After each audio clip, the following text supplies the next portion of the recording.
Ils ont été classés respectivement 2e et 3e au prix national de l'excellence 2022 pour le compte du ministère des Ressources animales et halieutiques. Badi Odié de la ferme Akebié et Epono Amouakon de la ferme Epono reçoivent leurs différents prix des mains du ministre Sidi Touré. Spécialisés dans l'aquaculture, précisément dans les closeries, ces lauréats ont pris l'engagement de poursuivre le processus de valorisation de la pisciculture. Avec le prix que je viens d'avoir, c'est multiplié.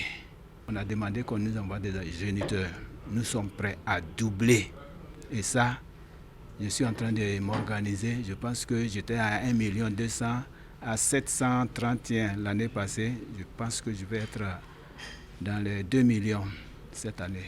Des doléances ont été faites pour l'assistance du gouvernement afin d'accroître la production des alevins. Des inquiétudes prises en compte par le ministre Sidi Touré.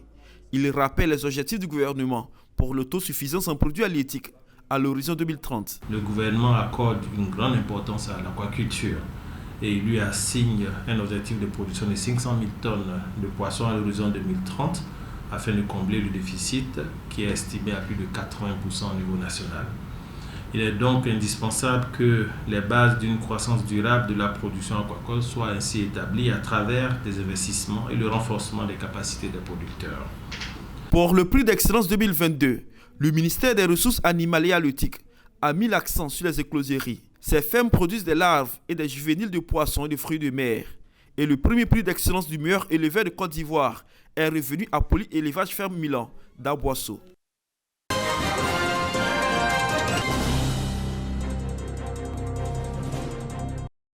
La lutte contre le blanchiment de capitaux et le financement du terrorisme exige des pays qu'ils se dotent de politiques nationales appropriées. Ces politiques doivent prendre en compte toutes les catégories de risques.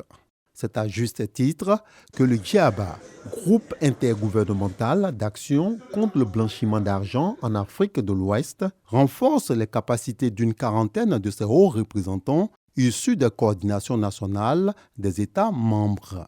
Pour le directeur général du groupe, il faut impérativement démultiplier les bonnes pratiques. Cette rencontre est d'une importance capitale. En ce faisant, le GIABA cherche à protéger les économies de nos États membres. Comme vous le savez, le terrorisme est une réalité dans notre région. Le GIABA qui lutte contre le financement du terrorisme va travailler avec le comité interministériel pendant les 3 jours à venir afin de renforcer leurs capacités et qu'ils puissent travailler avec les autorités compétentes, à savoir la CENTIF, le ministère de la Justice, des Finances et de la Sécurité. Ouvrant officiellement les sessions de formation, au nom d'Adama Coulibaly, ministre de l'économie et des finances, le directeur de cabinet s'est réjoui de la tenue de cette activité en terre ivoirienne. Chers participants, tirez profit de l'expertise des formateurs afin que les résultats soient atteints. C'est à ce prix que nous mettrons en place des mécanismes efficaces qui permettront à nos États de s'organiser pour lutter de concert contre la criminalité transnationale organisée. Des échanges et des partages d'expériences vont meubler ces 3 jours de formation qui se déroulent à Abidjan, dans la commune du Plateau.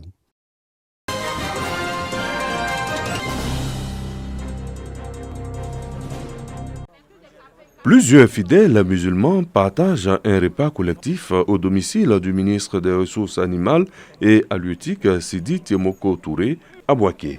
C'est à l'occasion de l'iftar, symbolisant la rupture collective du jeûne. Une action visant à encourager la solidarité et l'unité pendant le mois de Ramadan. Le donateur insiste sur le partage et l'importance du vivre ensemble. Le ministre Sidi Touré invite également la population à œuvrer pour le développement et le renforcement de la cohésion sociale.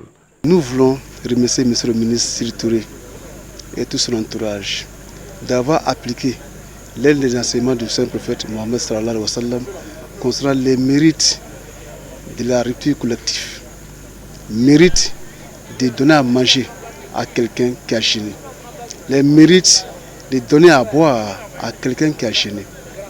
Nous l'accompagnons avec toutes nos prières et nous voulons que ce geste qu'il vient de poser soit imité par tous les fidèles musulmans.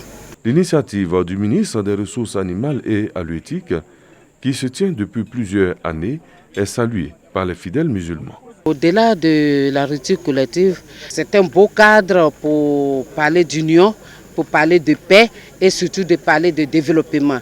Et nous avons prié aussi pour le président de la République. Des membres de la communauté chrétienne, des guides traditionnels ainsi que l'ensemble des corps constitués de la commune ont pris part à cette rencontre islamique. Des prières ont été faites pour le président de la République et la paix en Côte d'Ivoire.